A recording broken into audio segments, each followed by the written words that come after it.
আসসালামু আলাইকুম, কেমন আছেন সবাই? তো আশা করি ভালো আছেন।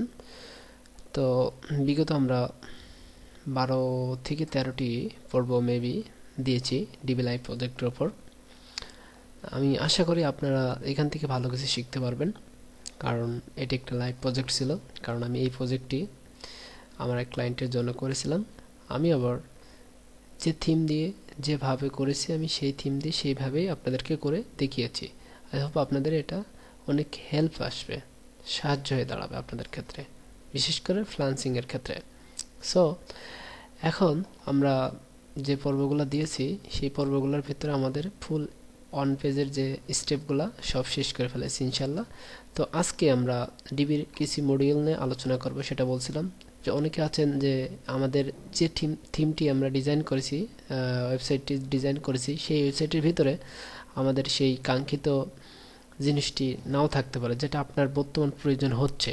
তো এই জন্য প্রত্যেকটা মডিউল নিয়ে যদি আমরা ডিসকাস করি, আই হোপ আপনার কোনো একটা ক্লায়েন্টের কোনো একটা প্রজেক্টে আপনার এটা অনেক হেল্পে আসবে।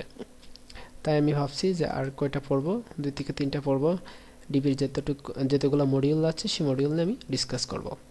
তো আই হোপ যারা আমার টিউটোরিয়ালটা দেখছেন অবশ্যই আমার মতো এরকম একটা সুন্দর প্রজেক্ট দাঁড় করে ফেলাইছেন, আর এটা দাঁড় করিয়ে পোর্টফোলিও হিসেবে রেখে থন। বাইরে যখন আপনার সাথে না করে আপনাকে এসএমএস দিয়ে তার প্রজেক্টের বিষয়ে আপনার সাথে ডিল করবে, অর্থাৎ কমিউনিকেশন করবে তার প্রজেক্ট দেওয়া নেওয়ার বিষয় নিয়ে, তখন আপনাকে এই পোর্টফোলিওটা অনেক সময় চেয়ে বসতে পারে যে যে তোমার প্রিভিয়াস কোনো কাজ আছে কিনা ডিবি দিয়ে, তাহলে থাকলে আমাকে দাও, আমি দেখি তোমার কাজের কনসেপ্টটা কেমন, তোমার কাজের কোয়ালিটিটা কেমন। তো সেই ক্ষেত্রে এই পোর্টফোলিওটা খুবই খুবই উপকারে আসবে। তাই আমি বলছি যে আপনারা যতটুক প্রজেক্ট আপনারা ডেভেলপ করবেন, ডিজাইন করবেন, সবগুলো প্রজেক্ট সুন্দর করে এই আপনার প্যান্থন ডেভেলপারের .io এখানে পোর্টফোলিও ওয়েবসাইট করে রেখে থাকবেন। যদি আর আপনার লাইভ সার্ভার থাকে তাহলে সাবডোমেন ক্রিয়েট করে করে এক একটা ওয়েবসাইটের নাম দিয়ে দিয়ে আপনি রেখে দিতে পারেন। আই হোপ অনেক হেল্পে আসবে। ওকে, এবার আমরা মডিউল নিয়ে আলোচনা করব। তো আমরা এডিবি ইনেবল ভিজুয়াল বিল্ডারে ক্লিক করি। ক্লিক করার পর এটা একটু সময় নেবে এটা ইনেবল হতে আমাদের এই পেজের ভিতরে। হ্যাঁ, এই যে হয়ে গেল। তো এখন আমরা অন্য একটা পেজে করতে পারি। তো আমরা একটা কাজ করি, আমরা ড্যাশবোর্ডে গিয়ে অন্য একটা পেজ নিয়ে এটা নিয়ে ডিসকাস করতে পারি। আই হোপ তাহলে অনেক ভালো হবে। তাহলে আমরা একটা পেজ ক্রিয়েট করলাম। আমি ড্যাশবোর্ডে চলে এসে অ্যাড নিউতে একটা পেজ ক্রিয়েট করলাম, টেস্ট। ওকে ফাইন, আমি এখানে কোনো সাইড বার রাখবো না, নো সাইড বার, দেন পাবলিশ। আমি ইচ্ছা করলে এখান থেকেও করতে পারি, যেমন আমি দেখাই এখানে কোনো ডিজাইন নাই, শুধু হেডার অ্যান্ড ফুটার, পেজের ভিতরে ব্ল্যাঙ্ক, কারণ আমি কোনো ডিজাইন এখনো রাখি নাই। ঠিক আছে, তো আমি চাইলে এখান থেকে ডিবির বিল্ডার ইউজ করে কাজ করতে পারি। যেমন দেখেন আমি এখানে ক্লিক করলাম, তো আমি স্টার্ট বাটনে ক্লিক করলাম। তারপর এখান থেকে আমার রো সিলেক্ট করতে হবে, আপনারা সবাই জানেন এখান থেকে রো সিলেক্ট করতে। তো আমি র্যান্ডম একটা রো সিলেক্ট করলাম। করার পর এখন দেখেন প্রথম এই যে অ্যাক্রোডিং, এই মডিউলটা নিয়ে আমি ডিসকাস করি। অ্যাক্রোডিংটা কি মূলত। তো আমি এখানে ক্লিক করলাম। ক্লিক করে দেখেন এখানে মডিউলের ভিউটা এইভাবে আসতেছে, আর ডিজাইন ফরম্যাটটা আবার ভিউ করে দেখে আসতেছে। তার মানে খুবই ডিসগাস্টিং, মানে বিরক্তকর, এক কথায় একটু বিরক্ত লাগছে। তো আপনি চাইলে এই ব্যাক পার্ট থেকেও আপনি এখান থেকে ফ্রন্ট পার্টের যে ফরম্যাটটার যে ডিজাইনটা এখান থেকেও দেখতে পারেন। এই যে এখানে ক্লিক করলে আপনার ডেস্কটপ ভিউ হয়ে যাবে। ঠিক আছে, এই যে ঠিক আছে, আপনি চাইলে মোবাইল ভিউ দিয়ে করতে পারেন। যদি আপনার অনেক সময় বাইরেরা বলে যে আমার ওয়েবসাইটটা অবভিয়াসলি রেসপন্সিভ হবে, তো সেই ক্ষেত্রে আপনি রেসপন্সিভ করে রাখতে পারেন। ঠিক আছে, সরি, রেসপন্সিভ ডিজাইনটা এই মোবাইল ভিউতে ক্লিক করে করে দিতে পারেন। তো দেখেন এটা ট্যাব, এটা মোবাইল, আর এটা ডেস্কটপ ভার্সন। তো আমরা ডেস্কটপ ভার্সনে যেহেতু করতে সেটাই দেখি। তো প্রথম আমরা এখানে ক্লিক করলাম। তো আমাদের এখানে এটাকে ডিলিট করে দিই, নতুন একটা মডিউল নিই। আমরা অ্যাক্রোডিংস নামে একটা মডিউল নিলাম। দেখেন অ্যাক্রোডিংস বলতে কি, যে অনেক ওয়েবসাইটে আছে যে বিভিন্ন প্রকার কোশ্চেন থাকে, অর্থাৎ কোশ্চেন থাকে, সেই কোশ্চেনের অ্যান্সার থাকে। যেমন এখানে দেখেন, এখানে আমি একটা কেটে দিলাম নিচেরটা, এটা হচ্ছে কোশ্চেন। যেমন যে এখানে যে হোয়াটস ইওর নেম, ঠিক আছে, তো এটা একটা কোশ্চেন, তো এই কোশ্চেনের অ্যান্সার এটা, ঠিক আছে। ওকে, তো অনেক সময় ওয়েবসাইটে এরকম থাকে যে সেই ওয়েবসাইটটা কি রিলেটেড, এবং সেই ওয়েবসাইটে ইউজাররা এসে সেই ওয়েবসাইটের ওনারের কাছে অনেক প্রশ্ন করতে চায়। তো ওয়েবসাইটের ওনার অর্থাৎ ওয়েবসাইট অ্যাডমিন জানে যে আমার ওয়েবসাইটে ভিজিটর যখন আসবে তখন আমার কাছে কি প্রশ্ন করতে পারে। তো সেই প্রশ্নগুলা প্রথম প্রশ্নটা লেখা থাকবে এবং প্রশ্নের অ্যান্সারটা দেওয়া থাকবে। তো এটাই মূলত এনকোডিংস, ঠিক আছে। তো এইভাবে এই যে এখানে আপনি অনেকগুলো করতে পারেন। আপনি এটা ক্লোন করে দিয়ে মনে করেন যে এটা কি থাকতে পারে যে ওয়েব ডিজাইন, ওয়েবসাইট ডিজাইন, ঠিক আছে। তো এইভাবে একটা দিলাম। তারপর এটাকে আবার এখানে ক্লিক করবেন, কপি করবেন, করার পর এই যে গিয়ার বাটনটাতে এডিট অপশনে ক্লিক করবেন। তারপর আমি যদি লিখি what is WordPress, what is WordPress, ঠিক আছে। তো এইভাবে অনেকগুলা কোশ্চেন এবং কোশ্চেনের অ্যান্সার স্টেপ বাই স্টেপ হয়ে থাকবে, সেটাকে মূলত বলা হয় এনকোডিংস, ঠিক আছে। তো এটাই মূলত এনকোডিং এর ডিজাইন। তো আই হোপ বিষয়টা বুঝতে পারছেন।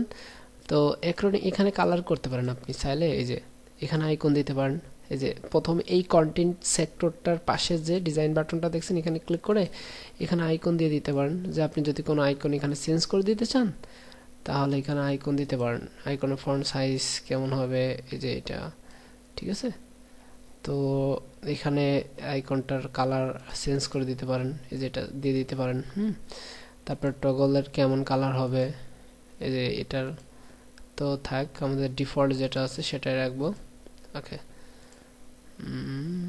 এখানে আমাদের ডিফল্ট কোনো কালার সিলেক্ট করবো না, তাহলে আমাদের ডিফল্ট কালারটা চলে আসবে।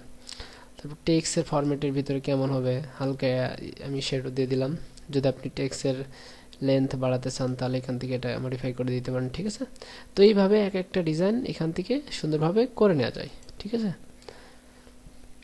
আই হোপ বিষয়টা বুঝতে পারছেন। তো এটা গেল। তারপর আমরা নতুন আরেকটা রনি নেওয়ার পর আমরা এখানে অডিও, যদি আমাদের ওয়েবসাইটের ভিতরে অডিও কোনো সেকশন দেওয়ার প্রয়োজন হয় তাহলে এখান থেকে অডিও দিতে পারেন। এই যে টাইটেল, আর্টস নেম, অ্যালবামের লিঙ্ক ধরে দিতে পারেন এখান থেকে, ঠিক আছে। তারপর এখানে ইমেজ দিয়ে দিতে পারেন। তো এটা সচরাচর লাগে না, যদি লাগে সেই ক্ষেত্রে, ওকে। তারপর আমি এটা ডিলিট করে দিয়ে নতুন আরেকটা স্টেপ দেখি যে বার কন্টেন্ট। এটা যে অনেক সময় ওয়েবসাইটের ভিতরে যেমন মনে করেন যে আমাদের পোর্টফোলিও ওয়েবসাইট তৈরি করতে গেলে লাগে, যেমন আমার ওয়ার্ডপ্রেসের স্কিল, যেমন আমি যদি লিখি সিএসএস অ্যান্ড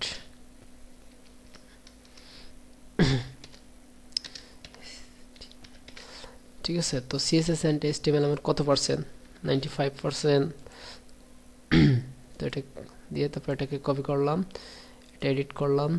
এটা যদি লিখি যে পিএইচপি অ্যান্ড ওপি, তো এটা আমি যদি এখানে লিখি 85%, ঠিক আছে। এখানে লিঙ্ক আপও করে দিতে পারেন, ওকে। এটাতে ক্লিক করলে সেই ট্যাবে চলে যাবে। সাপোজ আপনি একটা পেজ ক্রিয়েট করে রেখেছেন এই এইচটিএমএল অ্যান্ড সিএসএস রিলেটেড, আপনি কিভাবে কাজ করেন, কোন কাজ প্রথমে করেন, ইভেন আপনার কাজের কোয়ালিটি কেমন, হ্যাঁ, কাজের স্টেপটা কেমন। তো এই বিষয়ে ডিসকাস করে একটা পেজ ক্রিয়েট করে সেই পেজের লিঙ্কটা এখানে ধরা দিতে পারেন। অর্থাৎ ইউজার যদি এসে দেখে এখানে ক্লিক করে সেই পেজে ডিরেক্ট হয়ে যাবে, এবং ক্লায়েন্ট অর্থাৎ ইউজার সেটা বুঝতে পারবে যে না আসলে একটা মজবুত মানে informative article, okay. I hope বিষয়টা বুঝতে পারছেন। তো আমি এখানে ক্লোন করলাম, তো এখানে এটাকে আবার এডিট করলাম, করার পর এখানে আমি অন্য ইয়েটা দিয়ে দিতে পারি, ঠিক আছে। তো এইভাবে একটা একটা স্টেপ বাই স্টেপ এটা দিয়ে দিতে হয়, ঠিক আছে। এটার কালার চেঞ্জ করতে পারবেন আপনি চাইলে, এখান থেকে কন্টেন্টে গিয়ে আপনি কালার চেঞ্জ করতে পারবেন খুব ইজিলি। এখানে কালার চেঞ্জ করতে পারেন, এই যে বারের কালারটা চেঞ্জ করে দিতে পারবেন, ঠিক আছে। তো এখান থেকে কালার চেঞ্জ করতে পারেন খুব সুন্দরভাবে, ওকে। আই হোপ বিষয়টা বুঝতে পারছেন। তারপর আমি যদি এখানে ক্লিক করি, যদি আরেকটা রো নিই, ফাইন। নেরফর মডিউলে আমরা ব্লগ সেকশনটা তো বুঝতেই পারছেন যে আপনার যদি কোনো ব্লগ থাকে পোস্টের ভিতরে, যেমন এই যে আমাদের এখানে বেশ কটা ব্লগ পোস্ট করা আছে, তারপর আমরা পোস্টগুলো এটা প্রিভিয়াস টিউটোরিয়ালে দেখিয়েছিলাম। যেমন আমরা যদি এখানে কন্টেন্ট মোট 6টা রাখলাম, সো এটা শো করবে অল ক্যাটাগরি। এটা শো কন্টেন্ট, এটা যা আছে থাক।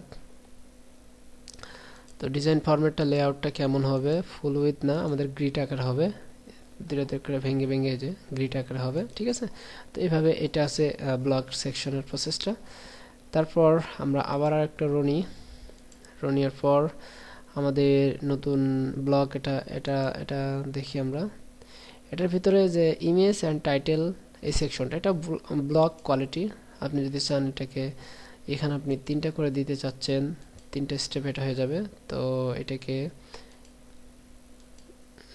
ক্লোন করে করে আমরা এটা ধরে ড্র্যাগ অ্যান্ড ড্রপ করে ধরে এই স্টেপে দিয়ে দিলাম একটা। তো এখানে এটাকে ধরে এই স্টেপে দিয়ে দিলাম, ঠিক আছে। এটাও 3টা সেকশন হয়ে গেল। অনেক সময় আছে যে আপনি এটা রাখতে চাচ্ছেন না, আপনি ম্যানুয়ালি করতে চাচ্ছেন ডিজাইন ফরম্যাটটা, ঠিক আছে, তখন এইভাবে এটা করতে পারবেন। আপনি চাইলে এখান থেকে ইমেজটা এডিট করে এই যে ইমেজটা দিয়ে দিতে পারবেন। আপনি ডিজাইন এখানে যান, এই যে ইমেজ আইকন, ঠিক আছে, আইকন ইউজ করতে পারেন, ঠিক আছে। টেক্সটের ভিতরে গিয়ে আপনি ইমেজ বডিতে এই যে ইমেজ আইকন, তারপর এই যে ইমেজের আইকনটা দিতে পারেন এখান থেকে। সাপোজ আমি যদি এটা চেঞ্জ করে এই মেন থেকে সিলেক্ট করি, দেখেন এটা এটা চলে আসে, ওকে। তো এইভাবে আপনি প্রত্যেকটা সিলেক্ট করে দিতে পারেন, ওকে। তারপর আরেকটা সেকশন আমরা দেখি। তো আমরা এখানে আরেকটা রনি নেওয়ার পর এখানে বাটন তো দেখিয়েছি আপনাদেরকে কিভাবে করতে হয়। কল অ্যান্ড অ্যাকশন, এখানে আপনার কল সেকশনে যেটা আছে সেটা কাজ করবে। তো এটা অতটা নিডেড না, এটা নিয়ে ডিসকাস করছি না। এখানে যত যেগুলো প্রয়োজন খুবই কন্ট্যাক্ট ফর্ম, যদি কোনো কন্ট্যাক্ট ফর্মের ফরম্যাট থাকে, যে আপনি যদি কন্ট্যাক্ট ফর্মের ডিজাইন প্রয়োজন হয় এটা, ঠিক আছে। তো আপনি চাচ্ছেন যে এখানে আরেকটা ফিল্ড অ্যাড করতে, ওকে, আপনি ফিল্ড অ্যাড করতে পারবেন। এখানে এই যে অ্যাড নিউ ফিল্ড, আপনি এখানে এই ফিল্ড অ্যাড করতে পারবেন। এই ফিল্ডের নাম কি দিবেন আপনি, সাপোজ এখানে দিলাম যে সেকশন, জাস্ট র্যান্ডম একটা দিয়ে দিলাম, আমার মনের ভিতরে যা আসলো, ওকে ফাইন। এটা কপি করে হ্যাঁ এটা সেকশন দিয়ে দিলাম। তো আপনি চাচ্ছেন যে এটাকে উপরে দিতে, ঠিক আছে, এটাকে উপরে দিয়ে দিতে। তো উপরে দেওয়ার জন্য যে কাজটা করবেন, এডিট অপশন আবার ক্লিক করলাম, এটাকে ড্র্যাগ অ্যান্ড ড্রপ করে ধরে একদম উপরে দিয়ে দিলাম, ঠিক আছে। তো এই যে এই ফিল্ডটা চলে গেল। তো আপনি চাচ্ছেন যে নামের নিচেই মিডিলে দিই, তো এটার মিডিলে দিই, ওকে, এই যে, ঠিক আছে। এভাবে এটা হয়ে গেল। এটা খুবই নিডেড, কারণ এটা প্রত্যেকটা ওয়েবসাইটে লাগে। তো এই ফর্ম সেক্টরটা আপনি বুঝতে পেরেছেন আই হোপ। তো এইটা তারপর আপনি যে আমি রনি আরেকটা নেওয়ার পর এই সার্কেল কাউন্টার, যেমন মনে করেন যে সার্কেল কাউন্টার এখানে 50 আছে, আমি চাচ্ছি 95 আমাতে দিব, ঠিক আছে। এবং এটা text colour circle sizing box এইগুলো প্রত্যেকটা দেখবেন কিন্তু আপনি, হ্যাঁ প্রত্যেকটা দেখবেন। তো আমি এখানে কালার এটা দিয়ে দিই, ওকে, কিংবা রেড দিয়ে, না রেডটা লাল সিগন্যালটা না দেটাই বেটার। তো ওকে, তো আমি এটাকে বিভক্ত করে দিই 3টা সেকশনে দিই এখানে, তাহলে ভালো লাগবে। আচ্ছা 4টা সেকশনে দিই। তো এটাকে 1 2 3টাতে এটাতে একটা দিই, তো এইটাতে একটা দিই, এটাকে ড্র্যাগ অ্যান্ড ড্রপ করে ধরে এটাতে একটাতে। তো ড্র্যাগ অ্যান্ড ড্রপ করে কীভাবে ধরে দিতে হয় সেটা আপনাদেরকে অবশ্যই বলেছি। তো এটার কমা দিতে পারেন, কোনোটাই বেশি দিতে পারেন, কোনোটা কম দিতে পারেন। এখানে টাইটেল দিয়ে দিতে পারেন, এই যে টাইটেল, যেমন আমি যদি দিই ওয়েব ডিজাইন সেভ, আমি যদি এখানে এটা দিয়ে দিই এসইও, ঠিক আছে। তো আমি এটা যদি এখানে দিয়ে দিই গ্রাফিক ডিজাইন,